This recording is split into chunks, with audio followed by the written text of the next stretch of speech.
República Catalana del Baix Empordà, les sureres cobreixen la major part de les seves muntanyes.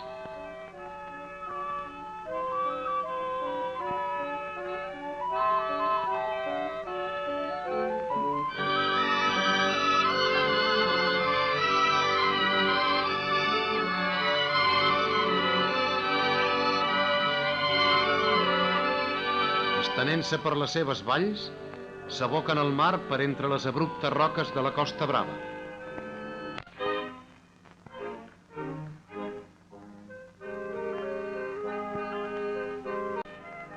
Avui aquesta indústria segueix el ritme del temps.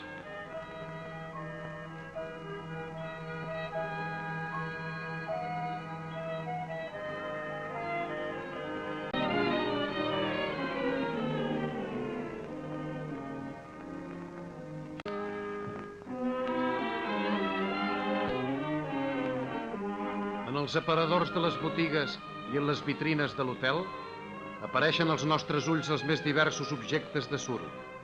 I és que el suro té en aquesta ciutat els seus artistes locals que l'usen com a material de llurs obres i relleus.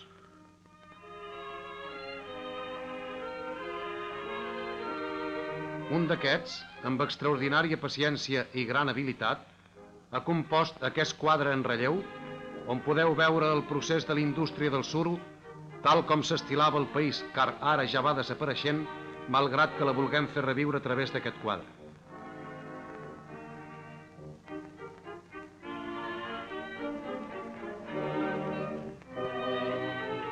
L'escorça de les sureres és arrencada de l'arbre cada 12 anys, període que aquesta necessita per a créixer i tenir el gruix suficient per a ésser utilitzada.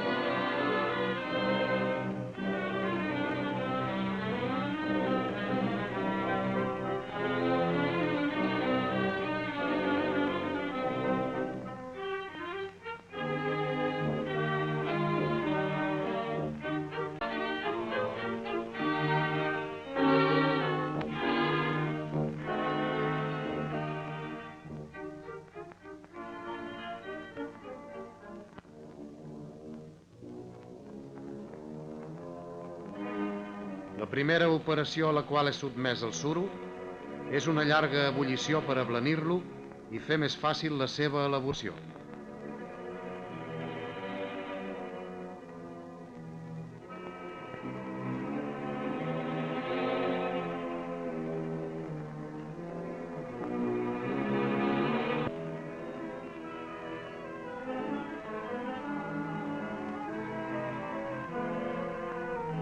Mentre conserva la humitat, l'agafen els llescadors que el tallen a llargues peces iguals.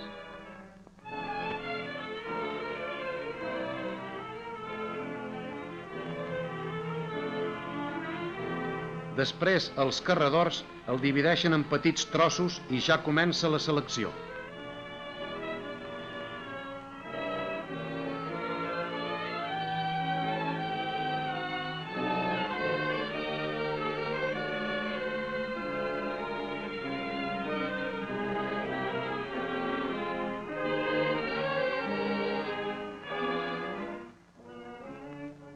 Finalment, els tapers al voltant del tinat procedeixen a obtenir els taps.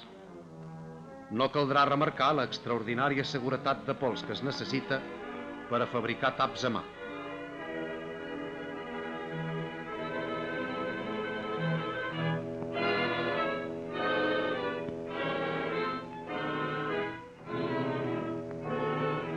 Inútilment han estat construïdes les més complicades màquines. Res no ha igualat el net cop de ganiveta d'aquests homes sexagenaris, últim vestigi d'un estil que es perd i la migrada producció dels quals es disputen les més importants fàbriques de vins d'Europa.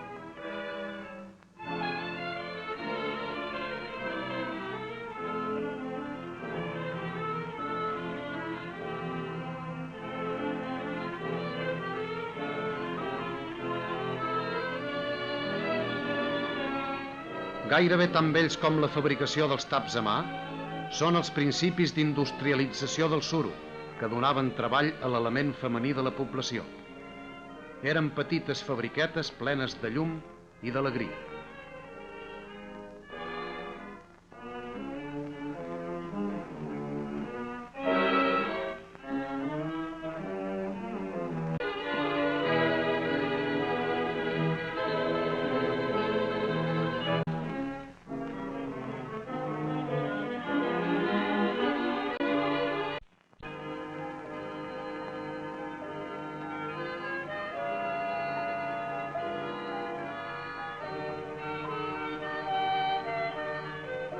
Els homes ja no canten asseguts al voltant del tinat.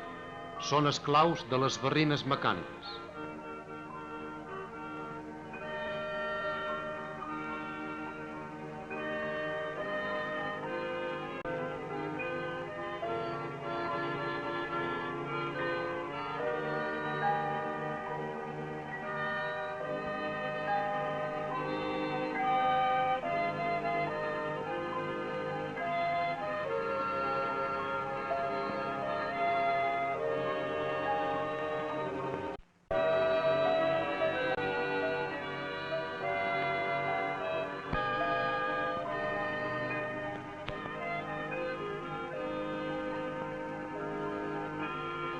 També ho són les dones del tapís rolant.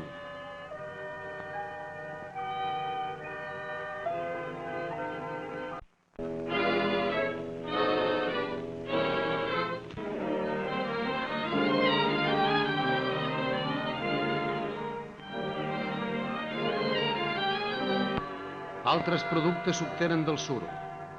Entre els més curiosos cal destacar el paper que es treu dels trossos més compactes mitjançant grans ganivetes circulars.